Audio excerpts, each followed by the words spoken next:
Y'all, we are so excited to welcome you to our webinar about the empty seat epidemic, overcoming chronic absenteeism and discipline challenges in schools.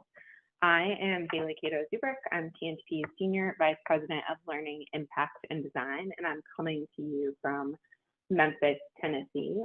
I also want to welcome those of you who are here, but also welcome to those of you who are listening to the recording, and just want to name that I stand between you and some really exciting presenters. So I will try to be brief with my opening remarks. Slide. Today we're going to talk about the challenges facing schools and districts as it relates to attendance and discipline in the current school year and in the past couple of school years.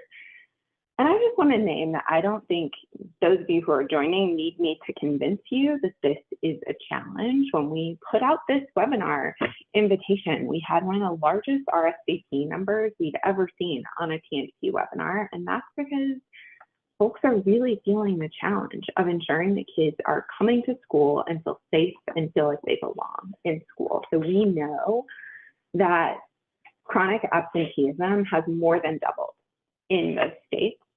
Slide. We also know that educators are telling us that discipline is becoming more challenging since the pandemic, and that they feel like kids are misbehaving more now than they were prior to the pandemic.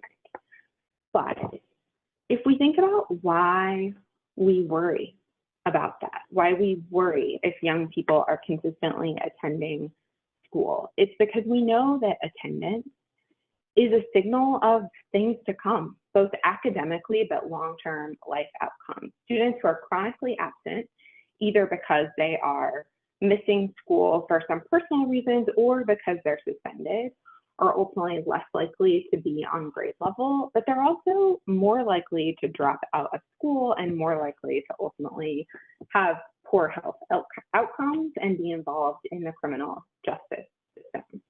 And so I don't want to stand between you and our presenters anymore. So I want to introduce my colleagues, Kevin and Jason, two experts who are going to talk to you a little bit about how it is you might address chronic absenteeism and discipline challenges in your district. So I could brag about you each for a while, but I'll let you introduce yourself to avoid the pain of that, if that's okay. Kevin. Sure. Thanks, Bailey. My name is Kevin Haynes. I live in Cincinnati, Ohio. I'm a parent of a third grader whose favorite hobby seems to be cheering for the rival of whatever football team I like best. My background's in economics. I've been at TNTP for about 11 years now. About the first half of my time here, I was working very deep in the data and kind of taking, I think, like a rigorous approach to the work that we did. I learned so much doing that work, but I also kind of got lucky that through TNTP, I got to spend time in schools. And I think that was eye-opening for me as a way to think about other ways to use data, particularly to communicate opportunity. And that's kind of what I'll be talking about in a bit. I'll turn it over to Jason. Oh, still me? No. Okay. So I'll introduce Inform in just a second. But first, I kind of want to share just a little bit on the inception of the idea. I was working as part of a small team in a district in Northern California. It was an agricultural community about 2 hours north of San Francisco.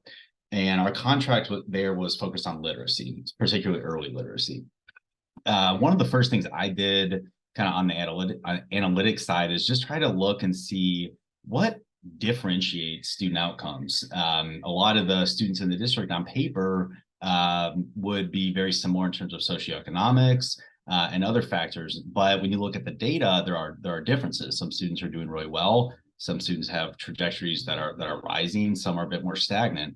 So I did a little modeling, trying to identify what's kind of causing some of these changes and what in particular the district could pay attention to in terms of allocating resources toward. I started looking at English language levels. We were looking at kind of literacy indicators, DIBELS and iReady and a few other factors. And it was telling a good picture, but it wasn't telling enough of the picture. And so in a kind of on a whim, we asked for some more data. And one of those pieces was attendance. I brought that data into the model, and suddenly the model got better, more accurate. That was kind of a finding where you kind of expect to see it. You know, everyone kind of thinks like, yeah, attendance matters. But for us, it was one of the first times that we actually quantified the value of a single day of school.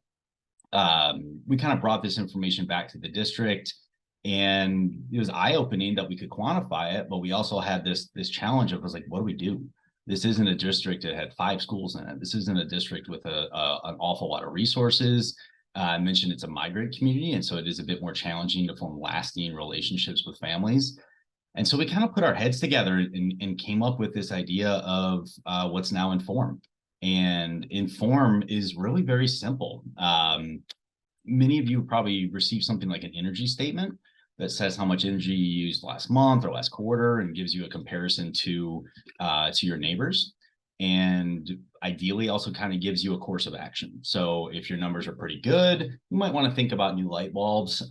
If your numbers are really high, you might want an energy audit, or maybe even take a look at your HVAC system. And that's kind of the root of Inform, is we use customized data-driven communication to empower families. This can start very simply. It can be just a simple review of attendance for the past year. We can also do it through kind of specific points in time. We can look back at, say, the last month.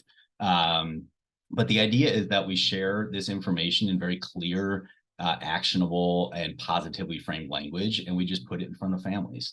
Now, the key here is that we also create like tiers of students. And so some students receive very congratulatory messages. It's like, keep up the good work. Let us know if there's any challenges you see coming. There's kind of a middle tier where students are kind of hovering around that average. And it's kind of, let's be mindful of this. You know, let's talk, let's troubleshoot something if it comes up, but let's be mindful. And then you have your tier 3 students, and these are students who are trending toward chronic absenteeism, or perhaps already there. And that's more of a call to action. That kind of puts forth the expectation that a family will be receiving calls from a principal or an assistant principal, a guidance counselor, or an attendance liaison. And the idea is to bring everyone together to try to troubleshoot that challenge. And sometimes that challenge is a very small one. It could be something as simple as just a different way to get to school. Sometimes it can be something much larger. But the idea is to get out in front of these challenges and to use this simple piece of communication to form a stronger partnership. So the way it works, it's really just 4 simple steps. TNTP, we kind of get to know the attendance landscape in a district. We look at differences across schools, across student subgroups. I love looking across time because attendance is definitely not random. So there's kind of peaks and valleys. And so a way to think about using this is try to cut off some of those valleys. We then work with the district to create a series of communications. I mentioned before that these are always positively framed. And I think that's part of the key here, is to be like, we can do this together. And then we batch process these. So if a district is 5,000 students, if it's 50,000, we'll run through them and provide back a unique communication that can go to every single student in the district, no matter what their attendance level is. And then we work with the district for printing and distribution. Some districts mail home. Some districts kind of take advantage of like the take-home folders that students in elementary school receive. But the idea is we want parents to have something they can hold on to, something that they can put on a refrigerator, celebrate progress, but also call attention to the issue. We can jump to the next slide here. This photo on the left, that was our first batch in this district. Looks like it's about 16 inches high and 2 total. This was like 2019, but I was still oddly proud of producing mail because we then kind of saw what it did, and the numbers went up.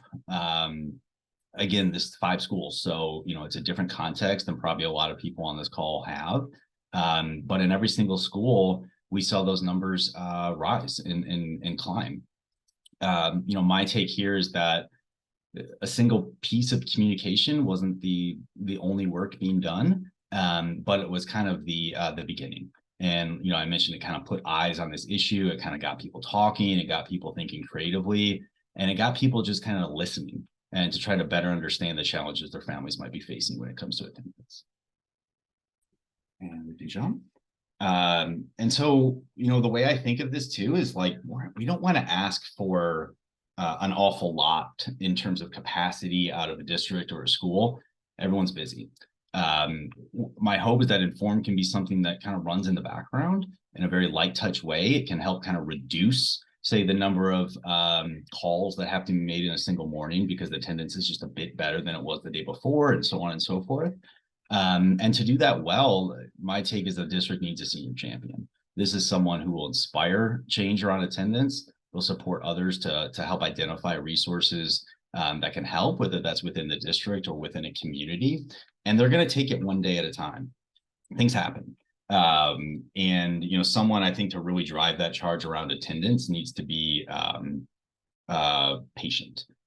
This isn't a quick fix. It is something that we can see gains in quickly, but it is something that can sometimes feel a little stubborn until suddenly it's not. Data is really important here. We probably the biggest ask we would make is just for refreshes on the data, maybe quarterly. But it's also really important to treat that data with the highest standards. This is sensitive information, and so TNTP has our obligations, but it's also very important for the district to follow through too. Even if that's something as simple as distributing these communications, we just need to be careful. There's very sensitive information here, so we want to make sure it's treated in that regard. I mentioned earlier about just forming partnerships. This can't get better without strong partnerships with families. Families are the key here. And so when these conversations take place, especially for those students whose attendance isn't where we'd like it to be, the first thing that has to happen is listening. We can't kind of come in with a fixed mindset or ready to kind of be punitive. Like, we need to be open-minded and welcoming, and really try to understand, like, what is a small thing I can do? And sometimes that small thing is just listening. And then the follow through. In these conversations, you're going to hear small ideas, you're going to hear big ones, and some of them aren't actionable tomorrow. I think about where I live, and Cincinnati Public Schools actually changed the start time for high schools. That takes planning, that takes resources, but finding a child a bike or a safe place before or after school, those are resources that are there. And that's important to follow through. And so if a family comes in and says, this is what we're struggling with, that person, the educator on the other side of it, needs to make sure that they follow through. If they don't, they're going to lose trust. And that next conversation will be even harder. And that's Kevin, before we transition to Jason, have a couple of questions for you. And y'all, we should have framed this up front, but you can jump in with your questions in the Q&A box, and we will either answer them live or type responses to them. Kevin, first question is, in that district in Northern California, what grades did the 5 schools serve? They were pre-K through 6. And so we did extend down to pre-K. Mm-hmm. And have another question that asks, is this for districts or individual schools? So right now, the concept is framed toward districts. There's really nothing preventing us from working directly with schools. I think my take would be generally that because it's meant to scale and be very efficient and light touch, that the ideal is the district. But there would not, that I know, would be a barrier to work directly with a school. And one question from an anonymous attendee: do you have any data regarding why students were absent, even if they were excused absences? Because the reasons behind student absences seem very critical to solving the problem, but in the districts where this attendee works, schools don't seem to have that data to target intervention. So I mentioned kind of earlier how the opportunity to go in schools was just eye-opening. One of the pieces that I remember here was a principal just asking for a list of her students who were chronically absent. And so, despite, I would say, California is a data-rich state, there were challenges just accessing that information. When I got more access to just the entire records, I could see a bit. I could never see enough. And so I think what my take there is, I think when you design the communications, you have to be very understanding that one metric is not telling you the whole picture. And where some of these numbers are more stubborn, it could be a more difficult set of circumstances. Child could be having, health issues, and I don't want to send something out there that's just kind of not framed appropriately. And so part of what we would do is kind of try to understand, let's look at some of these students who really are outliers, and let's think about how to treat this, how to approach this before just sending out a message that's like, hey, come to school more, because things aren't ever that simple. Kevin, we have a couple of more questions in the Q&A that I'm going to ask you to type responses to so we can transition to Jason. And Jason, I'll turn it over to you and let you introduce yourself and talk about empathic instruction. Hi, everyone. Good afternoon. Dr. Jason Okonefor. I am a psychologist by training, which I'll talk more about for anyone here familiar with growth mindset work. For example, my graduate advisor was herself, Carol Dweck, and you'll find a lot of elements of mindsets in what I'll be presenting today. And so let's jump right in. And so transitioning from attendance to disciplinary action is not a difficult thing to do, as you all likely know. It's both situations in which children are removed from the learning environment or just not in the learning environment, which then can predict a slew of negative life outcomes, not just for those students, but for the teachers involved, the administrators, the parents, the families, and taxpayers in general. And so what I'm going to present today is where we are in the scientific community. I'm also a professor, and I am the first person doing the science that I'm going to tell you about. So feel free to ask questions on any level of any aspect of what I'm about to present.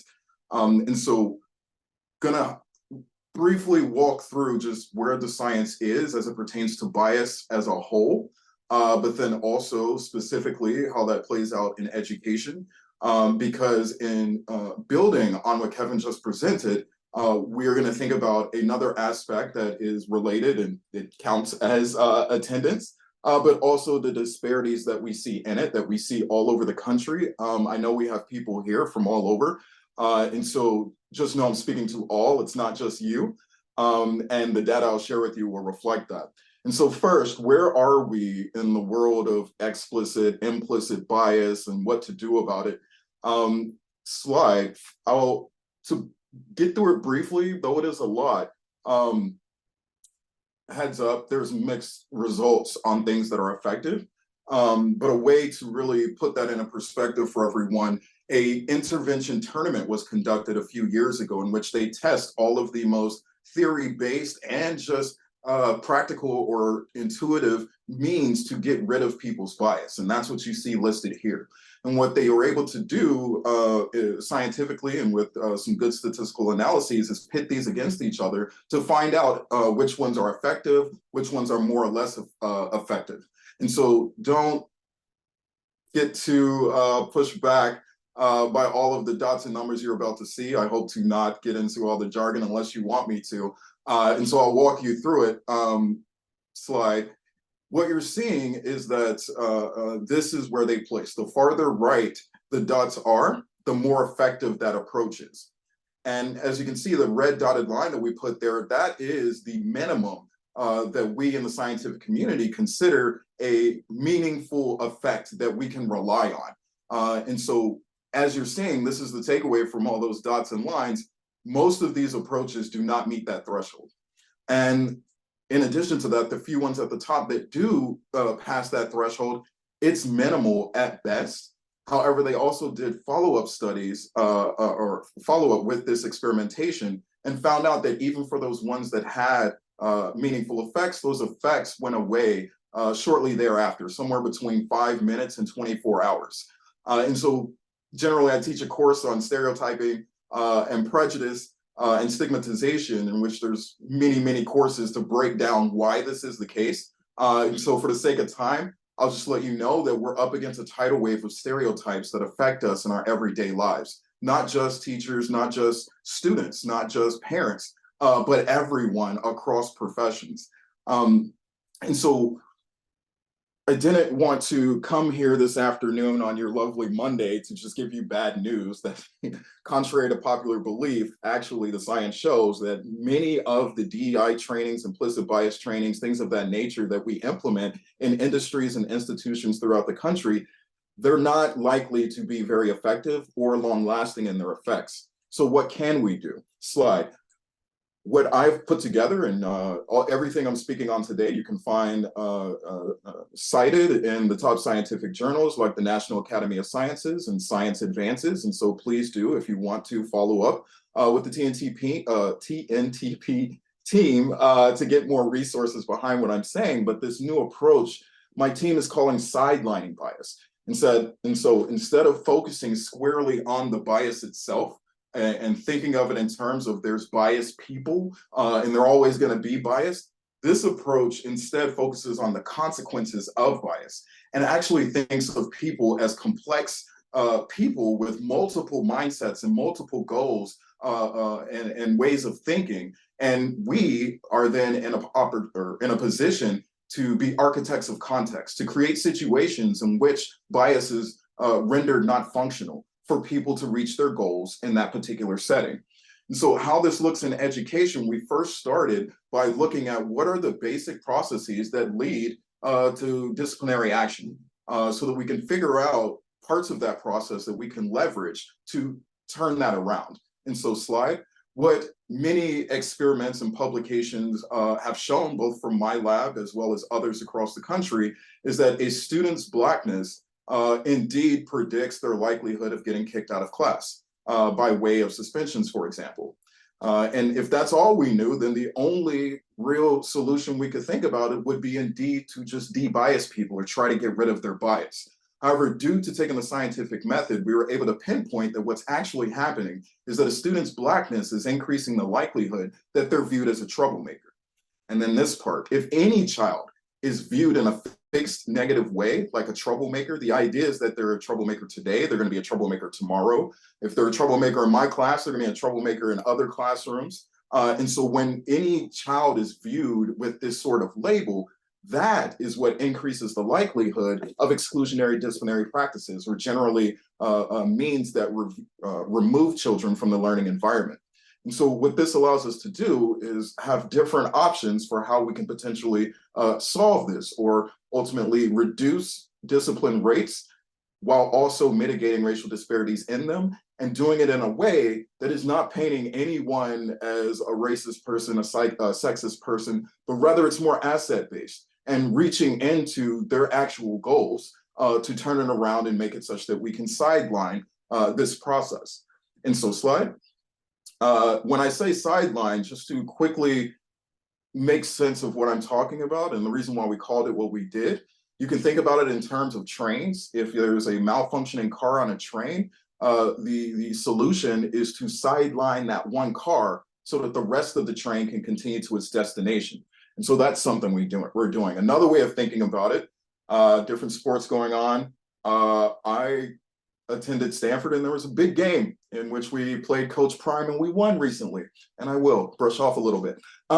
Sorry, anyone from Colorado, but I am a fan. Anyway, if you think about a football team, for example, you have many players on a football team and those different players have different roles. Some are focused on catching balls, some are focused on throwing balls. In any particular game, there could be a player that's not going to help you to win that game. It's not going to help you to reach your goal. And that the idea is that you put that player on the sideline. That doesn't mean that your team doesn't still have the potential for that player and that it's completely done away with, for example, with de-biasing efforts, but rather that it is removed and rendered not functional in the game at hand, and it won't have negative consequences on the outcome of that game. And so that's what we hope to do with bias by taking the approach that we do. Slide. And so to walk through the approach, first let's start with what science shows us typically happens. And so without any intervention, research shows that we get inundated with negative stereotypes across many groups, and we get them from popular press, we get them from just walking around and how things are done in our society. A way we term it is that bias is in the air and we all are breathing this air. That manifests in implicit and explicit biases, which in turn can play out on a structural level with systemic biases, and also on an interpersonal level, which is where the mindsets come in and how we actually interact with individuals around us. In turn, like the research I was telling you about, that leads to a label making process and being more likely to see some students as troublemakers than others, but then also any child being seen as a troublemaker, you then enter into discipline problems. And I work with a lot of different institutions like criminal justice, for example, where it's a one-on encounter between a police officer and a civilian. That's not the case in education, as you know. These relationships exist across several weeks, months, and it's an ongoing thing. And so what happens that it actually is a cycle in which it feeds itself and there's more discipline problems. No, it's fine. Yeah, no, next slide. And so one way of approaching this is at a policy level. And what I'll be saying is that we should think about it on multiple levels. And when we strategically integrate in this way, that's when we get the largest and most lasting effects. And so on a policy level, policies can come in and work on that structural part of bias. And policies like, for example, in California, banning willful defiance or sending students to the office for willful defiance has indeed brought down discipline rates across the state. However, that's only one approach, and what has happened in California and elsewhere with policy type of approaches is that the disparities in the discipline persist. But then also we're coming to learn what in Oakland we're calling silent suspensions, where you're still removing children from the classroom, sending them to another classroom, in-school suspensions, or just calling a parent to come pick up their child. That still removes children from the learning environment, and so it would still be of concern. Next slide. There's also the approach that I started with of targeting bias directly with implicit bias trainings, for example, and we put a dotted arrow under there to signify exactly what I showed you, that the effects are minimal and are not lasting. And so ultimately you get this same process ultimately. And so the sidelining bias approach is more downstream. And what it does is does more to directly break up that fixed labeling process, such that all of these other things can exist, but it doesn't affect the outcome of interest in our schools. And so how this is done on a mindset level is reminding teachers to have a growth mindset about their students, that these are children and they're learning and growing, and that this is when they misbehave, those are teachable moments in which you can get in there and do the things you became a teacher to do in the first place. And so having a more of a growth mindset about students' behavior, and also a growth mindset about their own capacity to build better relationships with students. And so now, instead of a knee-jerk reaction to think of a student as a troublemaker, we're thinking of more of a growth way and how this can actually change. And then finally, the third component is perspective getting. Actually finding out more about your students, getting to know what's going on in their lives, like things that Kevin was talking about with including information and knowledge about what's going on at home and with families. This also directly does away with fixed labels, because now you have more information about this human being, this whole child. And that ultimately this leads to a reduction in overall suspensions and a mitigation in suspension disparities. And this is indeed at present the only science-based way to do that, to effectively reduce suspensions and also mitigate disparities in them, which I'll very quickly walk through now. And so slide, just to make sure that we're keeping with each component, I just want to remind everyone that what we're focusing on here is the process. And so what we're doing with the sidelining bias approach, or more specifically empathic instruction, is that we found in experimentation, and the citation is there, when teachers adopt this more empathic mindset, they respond to student behavior in a more empathic way, which in turn leads the student to feel more respected in that relationship and have more respect for the teacher in return, which in turn leads the student to want to behave better. And so they are indeed learning and are becoming motivated to behave well. And so through these steps, it's actually an intervention on the entire relationship. And so it starts with a teacher's mindset, and it ends with a student's motivation to want to behave well or behave better. And so slide. We ran through all of the experimentation over a number of years to make sure that every aspect of this works exactly as we want it to and expect it to. And at this point, we've figured out the science, and now we're working with TNTP to provide it to schools, school districts, and networks of school districts so that it can do the work that we made it to do in the first place. And so to do that, we thought about scalability from the onset, and so that it's not a big lift for any individual school, school district, or network.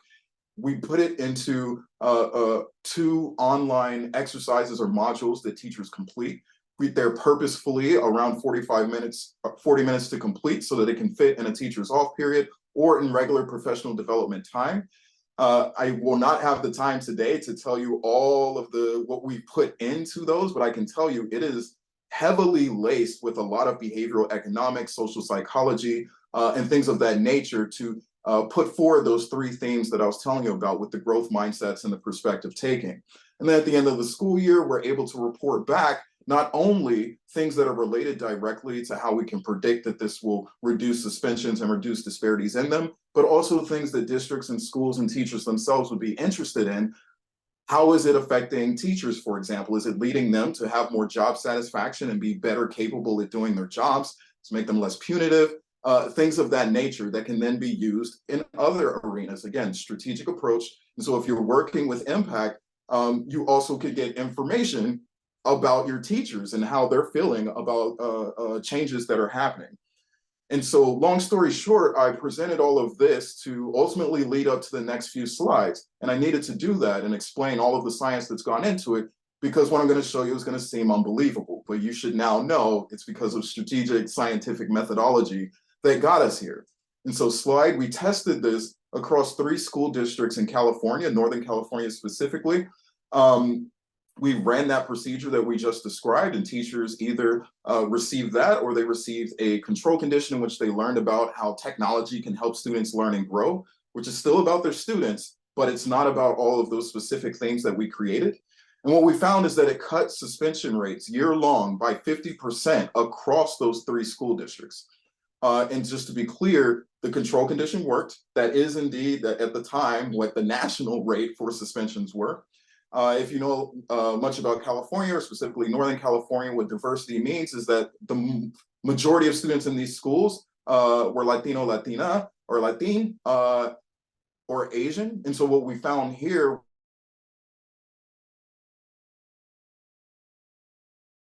suspensions overall. However, because of that sample, we weren't able to definitively say it also mitigates disparities in them. And so the US Department of Education received this work when it was published. They recommended it as the #1 way to combat discipline problems across the United States. With that came a lot of more diverse districts from throughout the country. What I'm going to show you now is we work with a much larger and more diverse school district, this time in Florida, a different Bay Area. This time it's across 17 cities and 20 schools in those cities. As you can see, it was the middle school specifically, and I'm happy to answer questions about that. But what we do know now is that it does work at every level of K through 12 education. And if you know a lot about Florida, that did provide a diverse sample such that we could indeed determine, does this mitigate disparities in the suspensions? Slide. And so this slide is why I was going to retire, because I felt like I did what I needed to do, but I spoke with Bailey and Bailey was like, no, we need to get this out there. I'm going to walk you through this. This is a lot of bars here, but basically, if there's an animation button, press that because that'll help as well. There we go. What you're seeing is that the light blue bars, that's the teachers that receive this empathic instruction or empathic mindset. What you're seeing is that it cut the racial disparities in suspensions by 45%. And so similar to what we saw last time. Really proud of this because we're not talking about measures of bias here. We're not talking about just things that people fill out, but rather the actual suspension rates. And that it also was especially beneficial for students who had been suspended in the past, who indeed face a higher risk of being suspended. And then finally, for students who are eligible for special education, it completely eradicated the disparity that they face, which is indeed a national concern. And so what we're seeing here is that it worked surgically exactly as we would hope it to make it such that the students who may be the least likely to receive empathy by default, when they just got a little bit more empathy, this is what we see. And when I say by a little bit more empathy, we actually only ran this with the math teachers at these schools. That was done for logistical reasons that I can explain later, but then look at this graph with that in mind. that by virtue of just having one teacher who treated them in a more empathic manner, students were less likely to get in trouble throughout the school day. But that's not all. Next slide. We also were able to follow up with these students in the next year. And so now we're talking about 2 years, not 5 minutes or 24 hours, 2 years. And now students have new teachers, not even the teacher that had that more empathic mindset. And we see that for those students, they were still less likely to be suspended than their peers. And so it seems like it's fundamental in development. It's a sticky effect that goes with the students on into their futures, such that they continue to be less likely to end up in trouble. And so I'll stop there. I'm happy to answer any questions that you may have, but we are currently rolling out widely with TNTP as an exceptional partner to be able to provide this to districts. It's a pretty straightforward onboarding process. Everything's been ironed out with guidebooks, exactly what steps to take. And we try to make it as little a lift or as light of a touch as possible. And you can take it from there. And so I'll stop there. Thank you for bearing with me for this 15 minutes. Yeah. Thanks, Jason. And Cecilia, if you want to, you can actually drop the slides so folks can better see our faces. Jason, have a couple of questions for you. The first is, how does the empathic instruction intervention align to PBIS philosophies and structures? Great question. Actually, last year I was the keynote speaker for PBIS across the state of California. There are definitely ties. And so, as you might know, PBIS is a multi-tiered approach with many supports, and it's more of a heavy touch intervention that touches on many things. What we know from the scientific community is that PBIS alone has mixed effects. It does work very often on the elementary school level. However, when you go to higher levels, it doesn't seem to be as effective or consistently so. However, and so that's why I said this EI, empathic instruction, what I was showing you, is the only science-based approach that does show these effects that we're showing you today. However, I am in touch with PBIS on strategic integration because, like I said, the important part is working as a unified front. And so what this does, this type of approach, is much more psychological. It's a mindset thing. And what it does is increase teachers' interest in putting more tools in their toolkit for what to do when misbehavior indeed happens, as it always will. Kids are going to be kids. And so if teachers have that motivation and their minds are open, because now, I mean, it's all being framed around what their values are. We ask them, what is important to you? And now by the end of it, they're motivated, they're remembering why they became teachers in the first place, and they want to be able to do those things that they hope to do and reach their goals. Then all of the other things can come into place. That's where you have more of a PBIS. That's where you bring in restorative practices. That's where you think about cultural competency and giving them the language and skills to indeed put in that work. And so the graphs I was showing you, that's the psychological component alone. I also have research that shows it's even more powerful when it's strategically integrated with these other components.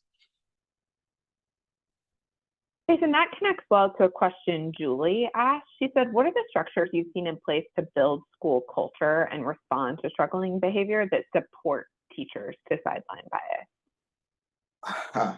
It varies widely. At this point, I've worked with districts all over the country, and it comes in different forms. Districts that are just trying to take an extra step or a preventative step to make sure their district remains great. Other ones that have been under consent decree for 15 years, and they bring me in as the court's expert to figure out how do we make differences. Some of these are in places where there's an active Ku Klux Klan chapter. Other ones are in places where, like in the Bay Area, it's much more progressive thinking and wanting to just find out how do we indeed live up to the things that we believe. Things that I've seen that have been particularly effective, I'll put it this way, any way that there's better communication between the administrators and the teachers, such that teachers feel supported and that they can be allowed to have time and freedom to indeed have informal conversations and activities with students that allow them to learn more about students' perspectives. Those types of structures are important. And so a good example of that is restorative practices. That one, it's a term that's used differently from district to district, I can tell you. The key component that the science backs is similar to some criminal justice that happens in, I believe, Europe, where there's reconciliation. And so after a student misbehaves, they come back to the school. There's a teacher there, maybe their parent, some type of adult advocate at the school, be a school counselor, just a teacher of their choice, and they have a conversation. And therefore, it's not just a punitive thing, but rather it's a development thing and something that shows that we care and that everyone is coming to bear for the same goal. Those type of approaches are particularly effective. It could also be something as small as, I know some schools we worked with in Illinois, just having morning orientations and a part of it being everyone go around and say hi to someone you didn't say hi to yesterday. And in that way, just creating more of a situation in which people aren't strangers. There's less of a likelihood of viewing any one person in a fixed way, like a troublemaker, whatever their background may be, and more likely to see the humanity in them. That's what I'll say for now, but that's a great question. There's a lot of things to consider. Another question we have, Jason, is would empathic instruction apply or work in a district that had 95% African-American students? So that's the beauty of that last study I showed you that was across 17 cities and 20 schools. So I can say that was that was in Florida. And so for those who haven't been down there, city to city are very different. And one of the ways that they're different are in the demographics of the population itself, which of course then is the student population of the schools. And what we found, and this is actually, thanks for this question, a publication that will be coming out soon in a few months, in which we look at what we call heterogeneity. When and where is this type of approach ideal and most effective? And what we're finding is that generally things that we would imagine have a culture of punitiveness, anything in that direction, empathic instruction is particularly effective. And so in classrooms, and so even at the classroom level is what we looked at, based on for any given teachers, how many of their students are racially minoritized or special education, that predicts how effective this type of approach can be, such that the more of them there are, the more effective this approach is. And so I hope that answers that question. Thank you for that question. That's something we're looking into right now. Kevin, would love to bring you back in, and Jason, have you answer as well. We got a question from Antonio about the makeup of the school districts where we've done this work. Jason, I think you've already done a great job expounding on the racial demographics, but would love to hear you talk a little bit about the socioeconomic demographic characteristics of the districts where you have worked, as well as anything you know about the language demographics. And then Kevin would invite you in to share similar information for Inform. So where we are with socioeconomic status is less clear for a number of reasons. One of them is just structurally how we understand socioeconomic status is shifting as demographics and socioeconomic status are shifting, but then also how that plays out in any given classroom and school can differ pretty widely from one region of the country to the next. Having said that, what I can confirm is that this appears to be effective across student socioeconomic status and teachers' socioeconomic status. However, what we are finding is that it is, let me make sure I get this right, especially effective in teacher-student relationships in which there's a mismatch of the student's SES and what the teacher's childhood SES was. And you can imagine why that's the case, because this approach is about empathy. And so it's helping them to not only recognize, respect, appreciate, but also act on the differences, which means I can't just imagine what this child is going through. I should probably ask the child what the child is going through. We're finding that it's effective across the board as it pertains to socioeconomic status. And we're actually currently working with TNTP to create programs that are more specifically geared towards differences in student socioeconomic status. So the district that we worked with, I'm going to sound like a numbers robot here, but I think they're 84% free lunch eligible. I believe 70% Hispanic or Latino, and then I think 44% of students were had not been reclassified. They were still working through the English language acquisition levels. LPAC, I think, was the measure we used out there. One thing too, the schools did not differ greatly demographically. It was a small rural community, 5 schools, and so there were not drastic changes like you do sometimes see in larger districts. Jason, a couple more specific follow-up questions for you. We had an anonymous attendee who asked, was the teaching group that you studied, so the actual teachers who participated in the intervention, were they demographically diverse? And specifically, did you find that African-American teachers have the same racial bias as non-African-American teachers? Thank you for this question. We get this question often. I'll start with the reality of where we are. As a scientist, I try to only speak on what we can definitively determine based upon the data and not venture too far from that. So I just want to specifically start with the objective part. We did a good job with recruiting, for better or worse, because actually our sample of teachers across all of the experiments that let us understand the process, but then also the interventions, are very reflective of the national rates of teachers being high 70s white and high 70s women. Most of our sample were white women, or a combination of those. And so all is to say, based on that work, we can't definitively say that the teacher's race or gender mattered like that. Though I forgot to say, but you might be interested, teacher experience makes a difference. But what I do want to share just very quickly, just for your general knowledge beyond this particular work, when I was saying that bias is in the air and we're all affected by it, while people might have different strategies on what to do with the biases that they hold, everyone is exposed to the same biases. And so everyone has the same proclivity or the potential to have biased selves. And that's the case as it pertains to Black teachers engaging with Black students, or as it pertains to women in a tech boardroom to other women. We have stereotypes in our minds. The difference is what we then do with those stereotypes.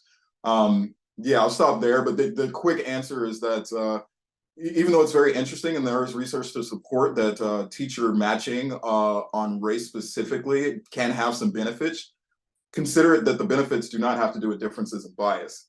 The difference has to do with things like I was saying about childhood socioeconomic status, the extent to which you can empathize with a student, which wouldn't be just a race thing, for example. Jason, have you focused empathic instruction in other classes besides math? Oh, yes, for sure. And so in experimentation, the number of the court cases I've worked in, we are flexible to what the situation presents. And so in a number of districts, for example, here in California, the population of interest was English language learners. And for that, and because of the structures in the schools, in those school districts, we focused on ELA classes for having the largest and widest impact. However, what we're doing with TNTP is not experiments anymore. Every teacher gets it. And so if you can imagine that the studies I showed and the findings we have was just based on the math teachers alone, then imagine if every teacher received it, that would have that much more impact on the outcomes. And that is what we're seeing now that we're rolling this out in many districts in many regions of the country. Jason, what about school leaders? Do they participate? Oh, I'm sorry. What was it? Sorry. What about school leaders? Do they participate, and what effect does that have if they do? These questions, I'm like, they make me feel good because I'm like, oh no, we're thinking about that right now. So some of my own research has shown that similar processes absolutely affect administrators, because administrators are people just like teachers are and just like all of us are. And we have these potentials for bias selves and potentials for empathy. And so we do have scientific evidence that administrators would want more severe discipline for the same misbehavior if it was a Black student as compared to a white student. And what we're looking at now, and it's in the current rollout that we're doing with TNTP, we are designing materials specifically for the administrators. Because again, with that strategic integration, the idea is to create a whole culture of empathy. And indeed, administrators play an important role in that culture. The approach is indeed different because the role of an administrator is different. They need to focus on safety. They need to think about the entire school. They also need to think about discipline from a third point perspective as opposed to being the person actually there.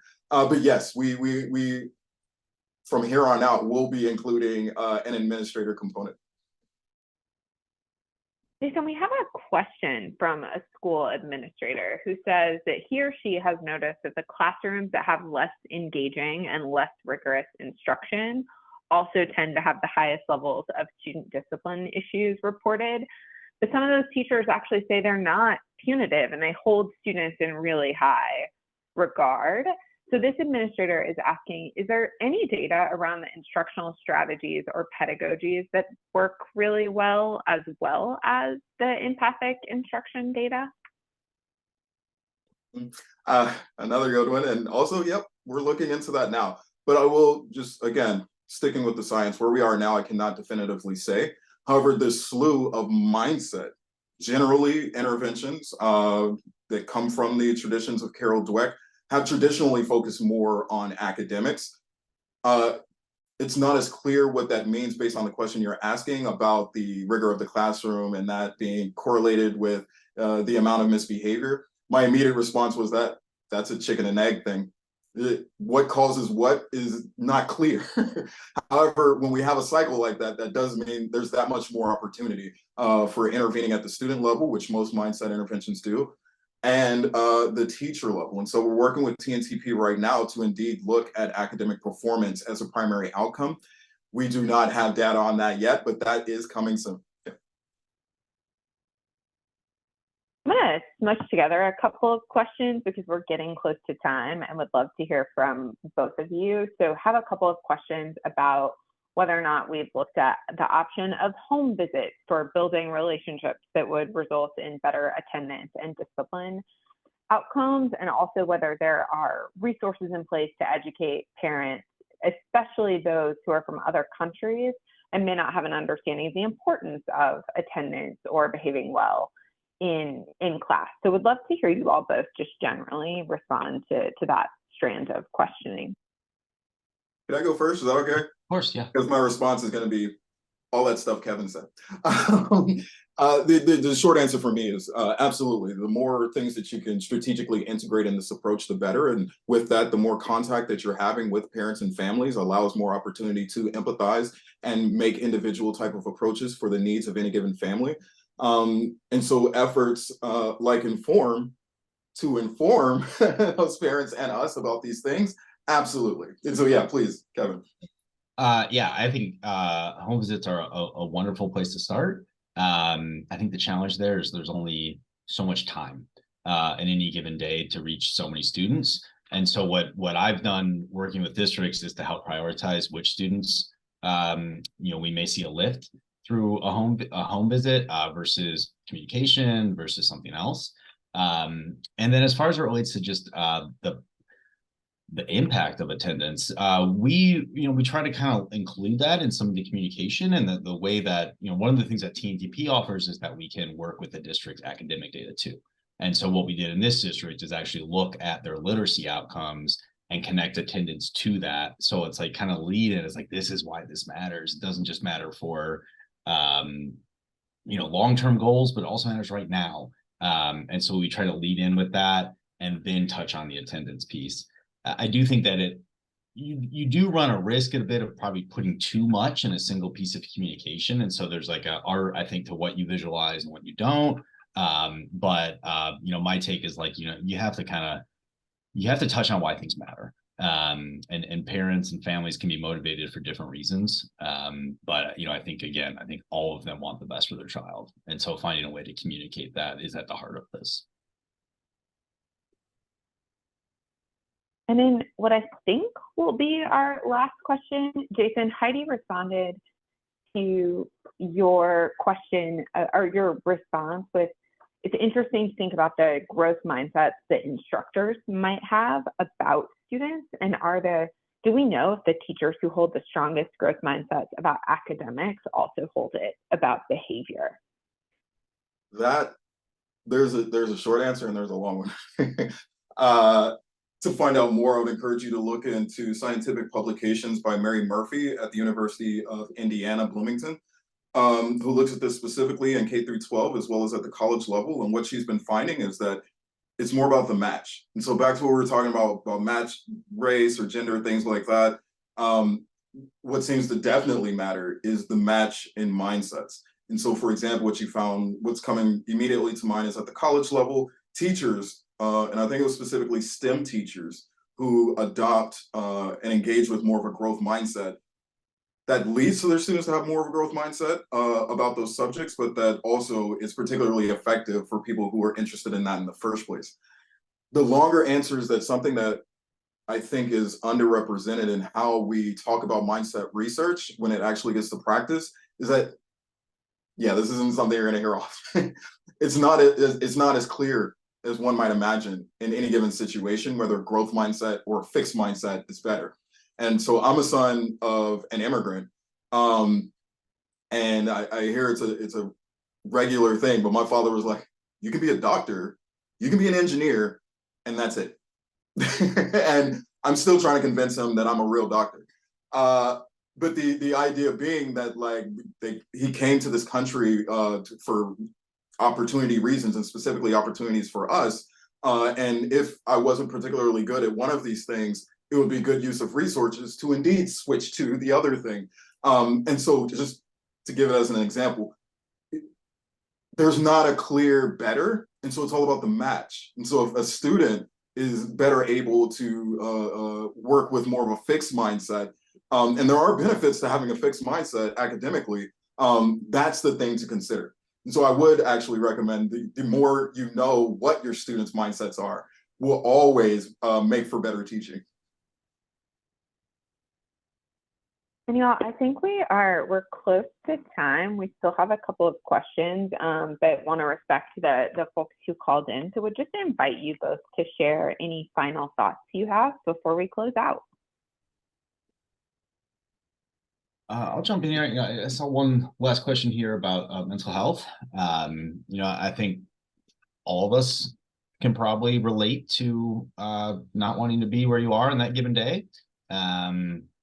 I think as adults, like we're lucky enough that we can take a day off or reach out to someone. My take here is there's no easy solution, but I do think that students need like a safe way to raise their hand, and it has to start there. And so I do believe that it begins with like trusting relationships, but also having that mechanism in place.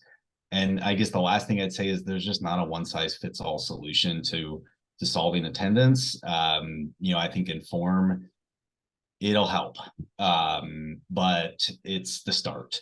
And you have to be able to listen, you have to be able to learn, you have to be able to open your mind to different solutions, and even solutions that might not work tomorrow, because it's a long-term journey.